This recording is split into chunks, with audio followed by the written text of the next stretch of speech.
recording on a Monday and I'm tired. I'm recording on a Monday and I'm tired. I'm recording on a Monday and I'm really, really tired. And I'm very tired. I considered not making a video today. It's a Monday. I don't record on a Monday because Mondays are pretty tragic for me because I get home at like 8 p.m. All I want to do is throw everything that I'm wearing on the floor, lie in my bed, and question my existence. That is Monday for me. But this week is going to be pretty busy. I'm going to be seeing a friend that I've actually never met in real life. And she's been a friend of mine for many, many years. She was my friend well before all of the drama in my life started happening. And she's hopped a few countries and she's had a lot of drama in her life, and I'm going to see her for the first time this week, and that's going to be on a Wednesday because that's the only day I can see her. She doesn't live in this country, she lives in Denmark, and she's here, so I have to sacrifice my Wednesday, but I also don't want to sacrifice my videos because I like being consistent, and I know that if I don't do it today or Tuesday, and let's be real, I kind of want to have a quiet Tuesday because Tuesday is also a day where I question my existence. I just thought I might as well record on a Monday, otherwise I'm just not going to release anything this week. And to be fair, I have a video extra to release this week because No Hijab Day is on Saturday, and if you were unaware of that, now you know. And if you haven't prepared anything, please consider preparing something, because this video will be uploaded on Wednesday and we will be expecting something from as many people as possible on Saturday for No Hijab Day. I would like to clarify that No Hijab Day is not about snatching people's hijabs off and telling people that they have to take it off. That's not what No Hijab Day is about. It is about celebrating choice, a woman's choice to choose what she wears and to be equal with men. That is what No Hijab Day is about. I'm just clarifying that hijab is a misogynistic tool, but ultimately, if that's what you want, that's what you want. Nobody can stop you from doing that. But women should be allowed to take it off and have the choice to take it off or wear it or whatever. You know what I'm saying. Anyways, we are going to continue going down memory lane, and before I do, I want to recap a little bit, and I also want to graciously thank all of you who joined me on in my live stream on Sunday. I know there's a handful of you who don't really watch my live streams, don't enjoy live streams, whatever. It's not a big deal, but I was actually really, really happy with the turnout of the live stream because it was something that I'd never tried before on my channel. I did a dramatic reading of different creative pieces that I'd been working on, that I had worked on, and had, just fallen into the deep archives of my blog. And it was a really enjoyable, really constructive, really fun live stream, and the response was overwhelmingly positive, and I would like to do more of those. So for those of you who are watching this video but also join me in my live stream, thank you. I really, really appreciate it. But moving on and going to the topic of this video, we are going down memory lane, and we are 4 parts in now. This will be the 5th part. We are still in this giant binder of memories that I'm going through because I will be turning 25 in exactly 10 days, and I don't know how to feel about it. And I did want to talk about it just a little bit before we move on. I'm doing too many disclaimers and too many prefaces, but people ask me, like, why are you so negative about your birthday? And I think that there's a very deep-seated reason for that. For most of my life, I didn't celebrate my birthday because birthdays were considered haram in my family. They were considered not sacrilegious, but just prohibited. Like, it just wasn't something we did. No one in our family celebrated birthdays except for one of my uncles and his family. And it was always said that, we shouldn't imitate the kuffar or the disbelievers. And the other thing that was constantly told to me, and now I will never be able to get out of my brain because I'd been told it since I was a little child, is that you shouldn't celebrate your birthday because you're now a year closer to dying.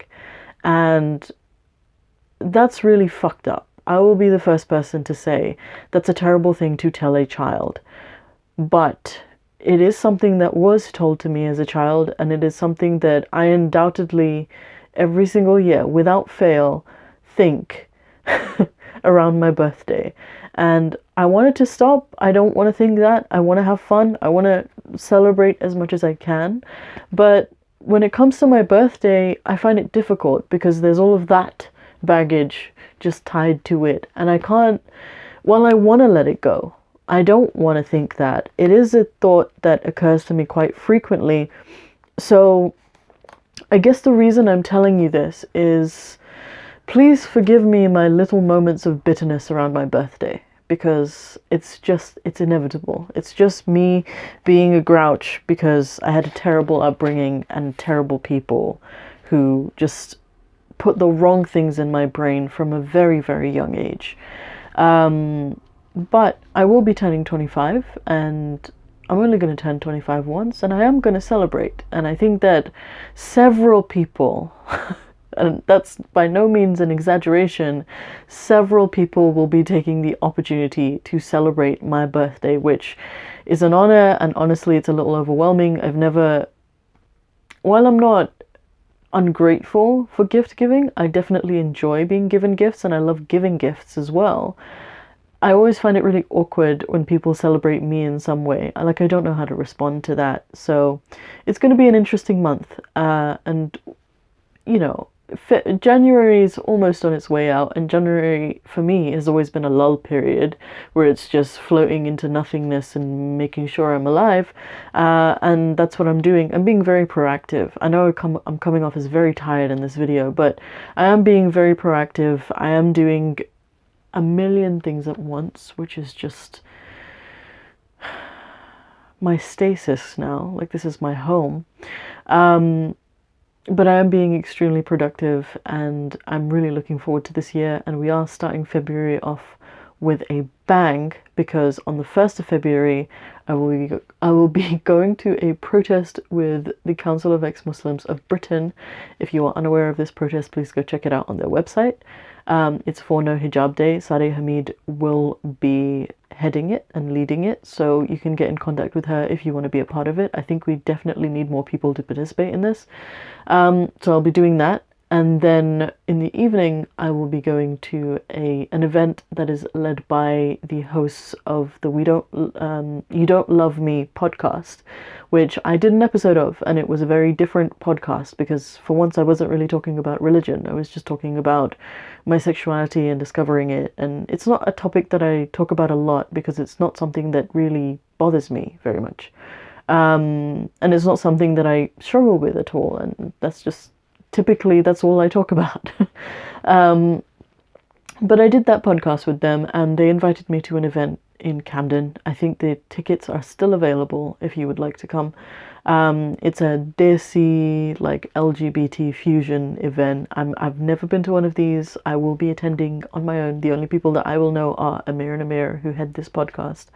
And I'm looking forward to it. Starting really strong for February 2020. It's going to be an interesting month. Anyways, getting back to memory lane, which is why we're all here. I have these, I don't know if I can show these. Can I show a receipt? It's got no bank details on it, so I think it's fine. I went to Westminster Abbey, and this was with another group that myself and Alicia volunteered with. We volunteered with Preston Community Hub, which was a volunteer-run library, and she used to teach some of the people who visited the library English there. Alicia did, and she's still a wonderful human being who does these selfless things for people. I don't understand how you can be this wonderful to everybody all the time. I'm telling you, you're all missing out, because Alicia's my best friend, and you're all missing out. But she used to teach these people English at this library with the help of another lady who would lead the class, and Alicia would assist. And we took them to Westminster Abbey because it's a very famous location here in London. And then we quickly realized that we couldn't actually enter the Abbey without buying tickets. So we didn't end up going. We ended up going to a different some other kind of cathedral-y kind of building, tourist site. I think it was St. Mary's or something, which was close by and basically gave us the general experience. But I still want to go into St. Paul's Cathedral, just because I've never been in there, and I want to see it, and I want to be in a real church, and I want to get it. I want to understand church, because I don't understand it at the moment. There's like these strange diary entries, and they're very long, so I don't know if I'm going to be reading them. So I might leave that for another day. Quite a few of you were interested in Derek and the journey that we went through. I don't know if I particularly want to revisit those memories, not because they're painful, because they aren't. It was a part of my life, and it's no longer a part of my life. But the reason why I'm kind of shifty about it, like I don't really know how to present it, is because, believe it or not, your girl likes roasting people, but your girl doesn't really like just dragging people. And myself and his relationship was just a bad idea from the very beginning. It was just a concoction of disaster from the very beginning. It was doomed to fail. And one of the reasons why I haven't actually said his real name, I may have said it before, I'm not entirely sure, but I've been calling him Derek quite consistently. One of the reasons why is because, at least to an extent, I feel as though he felt really bad for what happened, because he continued to email me for an entire year, and I don't know what his motivation or intentions were. Part of me thinks it was just to guilt me into going back to him and begging him or whatever. And part of me is that he's a deeply, deeply damaged human being, and he was a terrible person to me. He really was, and he's been a terrible person to several people in his life. But he's also an extremely damaged human being, and I don't know whether I would feel comfortable delving into that. There is a part of me that wants to, as long as I protect his name and I don't post any pictures of him. Because I think that there's definitely a lesson to be taken away from my experience with him. And, the whole long distance thing as well, in addition to that. But for the most part, I'm just not really that comfortable at this moment. Give it like a month or two, maybe even another year, and maybe I can talk about it more objectively. I certainly don't have any feelings for him. I certainly don't, I remember when he broke up with me, and there was 24 hours of sadness, but then there was just weeks of pure seething rage, which, I mean, you guys aren't unfamiliar with. You've seen me sort of go off on this channel. Now imagine that, but by 1,000 times more. There were several important documents, because I was going to move to the US for him, because I wanted to marry him. And there were several US documents that I had a hold of. I had his bank details, I had copies of his passport, I had these really, really important documents, and I told my best friend, listen, I need a place to burn these things, otherwise I don't know what I'm going to do. I'm so angry at him. And she, like the good friend she is, because she is a wonderful human being, helped me burn those papers. And I'm so glad that I did that, because, as I said before, I am a very cunning human being, and it is a vice that I've recognized about myself. I can be extremely manipulative. I am an obnoxiously good liar. And those are vices that I recognize about myself, and I'm very aware of. I can hear the evil voice in my head whenever it pops in, and it's just you know what you could do, and I'll just be like, no, no, don't do that to me. And I typically channel all of that into my creativity, and so it doesn't bother me in my actual life. But that was the anger that I held for him, and I think for the most part that anger has gone, but I still need to figure out an objective way of presenting it. I don't want to paint anybody the villain.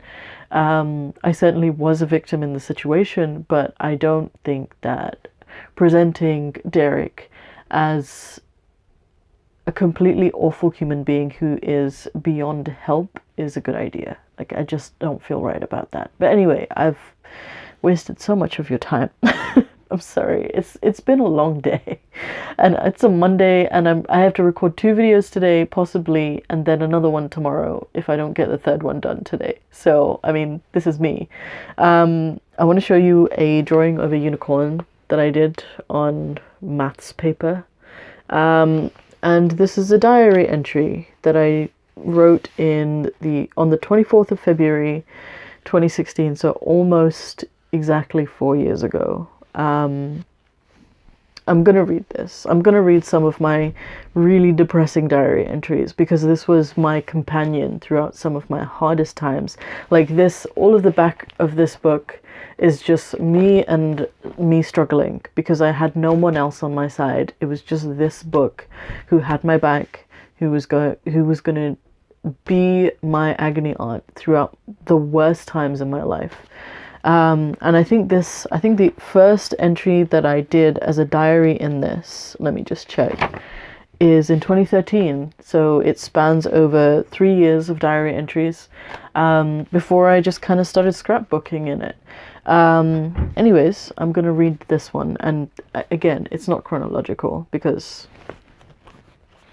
look at her, okay? It occurs to me that absolutely nothing I do will please anyone. Today they refuse to allow me to see Musa. Musa, my baby. Musa's my 2nd youngest brother, who I raised by myself with my psychotic, lunatic father. Because of what I've done, because I got my way, as if I wanted this to happen, as if I wanted to go against my father and split up all my siblings. Yeah, sounds god fucking right, don't it? I'm sick of this. I think I should make my peace with the idea that I'll never see them again, and they'll never see me in the same light. Nothing I do will take this away. The bloody hypocrites. They can't bring themselves to admit their own faults, so they decide to shiv it off on me. I think it says skive it off. I'm not sure. Not their fucking brother, the lunatic. What now? Get a job, get a place, disappear. Maybe settle my debts if I'm feeling generous. I'll never have my siblings back. Not now, not with the way they all regard me. Not with the way they regard those who support me. It occurs to me that I may never lead a life without feeling some form of remorse or regret. I would have gladly taken Musa for myself, had their pride and arrogance not stood in the way. If I'm to be punished for anything, it is that I left my brother behind. Alas, it is out of my hands, but I feel I must make my peace with this. I must make my peace with this. They will hate me, but somehow they feel the right to tell me how to live my life and decide the propriety of the choices I made. I'm not having it, not anymore. We're going to go into some really, really dark things. With, I guess, these tiny little reflections of happy things, which are my drawings. This was a drawing I did of Esmeralda, who is my favorite Disney princess. I don't care if she's not a princess. I don't care if she's not widely recognized. She is the heroine of The Hunchback of Notre Dame, which is one of my favorite Disney movies, and she's amazing. My favorite animal is a goat, and she has one. She's a strong character. She fights for what she believes in. She's just everything that I want to be. I watched that movie. I hadn't watched it as a child, but I did come upon it, and I must have watched it 100 times, just in admiration of this strong female character who was, who was just deeply, deeply conflicted and deeply, deeply motivated by what she believed was right. And I don't know, I'll always, I don't care if she's fictional, I will always look up to Esmeralda as a favorite Disney character of mine. But moving on to the next thing. So this was in 2016, 17th of February. I had an exceptionally good interview today. The man of, I'm not going to say the name of the place, or the guy's name, seemed very impressed with me and wanted a follow-up interview almost immediately. I think I might go for it if it pays well. I've been to a few interviews now, one that was in Brixton, who never got back to me, and another in Wembley Park, a social care job that was just too underpaid. You can't offer someone £6.50 an hour for doing everything for another person. I'm nervous about taking this new job though. Never worked in sales and marketing before, or even studied much into it, but I reckon if I can stand the people, then I can stand the work. Still a little nervous about it all. Derek and I just keep getting closer. I feel like we need each other though. I really do love him. A few weeks back he introduced me to his friends formally and we had a fun night. I don't want this to end badly, but the chances of it ending well seem so small. I'm scared of holding on and letting go. I don't want to let go, especially not now that he seems to be improving his drinking habit. So many things to take care of. Next, finding a house of my own. And that was in 2016. You naive little human being.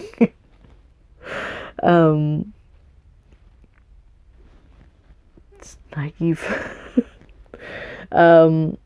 So on New Year's Day in 2016, myself and Derek had a date night where we watched, and this was a completely long distance relationship, and we had decided to watch Reign of Fire. So that's what this journal entry is about. What a wonderful way to begin the new year. Derek and I watched Reign of Fire, the 2002 movie, together. It's possibly the largest romantic step either of us has taken. I enjoyed the movie. It had its thrills, despite some obvious plot and scientific flaws, and Christian Bale, Gerard Butler, and the old man version of Travis Fimmel were brilliant in it. I think that I'm talking about Matthew McConaughey. And oh god, the dragons were gorgeous, but I enjoyed Derek's company even more. Perhaps his company made me enjoy a movie with so many flaws. He mentioned he'd watch it in theaters when he was 18, to which I replied I was 7, and we ignored that. He was 11 years older than me. That's what that's about. I was an adult at the time. Yeah. We traded the odd friendly barb. I picked this movie because it was in your language because of the British accents, and we talked throughout. It was nice, refreshing even. I wish I was with him. Typical for me to meet the single person, perhaps in the entire world, that has true, unequivocal romantic interest in me, of all people. Every time I think of him, I smile, and it's no coy little smile either. I beam. I'm happy. If only he wasn't so far away. If he was in Europe, I probably would have gone to meet him by now. But he's all the way across the Atlantic. It's infuriating, frustrating, to the point where I don't know what to tell him when he offers to come here or asks me to go there. I have my doubts. What if after all this he doesn't like me? Foreshadowing. Or we don't get on. It could end terribly, a huge waste for an even larger gambit. Why did I talk like this? It's like all the alasses are so dramatic. But no amount of what-ifing got anyone anywhere. Still, I like him and I appreciated this start so much more than I thought I would. I love him for this, if not for anything else. And then I put my name plus his in a heart because I'm stupid. You know what? I wasted so much of this video just talking about my problems. We're 24 minutes in and I'm actually really enjoying reading out these diary entries. So you know what? I think we'll continue in the next video. I don't want to make this too long. I would rather stop it here and then continue on Friday if you wanna watch the next part of me delving through my memories. I'm sorry if I'm coming off as very low energy. I want to be consistent. I want to give you the content you deserve. I want to make the videos I want to make, but this week is going to be extremely taxing on me. So I thought I'd best do it today. And, you know, I'm doing quite low-key videos at the moment, so it's not too much. And, you know, I honestly, even though there's only like 100 of you watching, even less sometimes, from time to time, I honestly couldn't ask for a better audience, because you guys just like hanging out, and that's ultimately what I want. I just want to say my piece and for people to watch it, and if they don't like it, they don't like it, and if they do, they do. And you guys are the best. Like, I really appreciate you. You know, the haters, the wonderful people who are just loyal to my content. You know, people who step in and walk back out, the people who just want to spend time with somebody and don't have anyone to spend time with. Like, all of you, I'm really, really appreciative of that. I don't think I've said that ever on this channel, and I don't want it to come off as disingenuous, and I don't know, I talk too much. But thank you for watching this video, and if you did like it, please do consider leaving a like and subscribing. And if you didn't like it, dislike and, you know, leave. I wish you safe travels on your way out. And if you would like to support me in a more monetary way, I have a Patreon, I have a PayPal, I have some wonderful merch on my Redbubble account. All of the links are in the description below. And I will see you in Friday's video. And if you don't want to partake in Friday's video because this Faye's looking hella beat today, I'll see you on Saturday, because that's going to be a really interesting video. I promise you. That one is going to be interesting. So I will see you soon, and yeah, goodbye.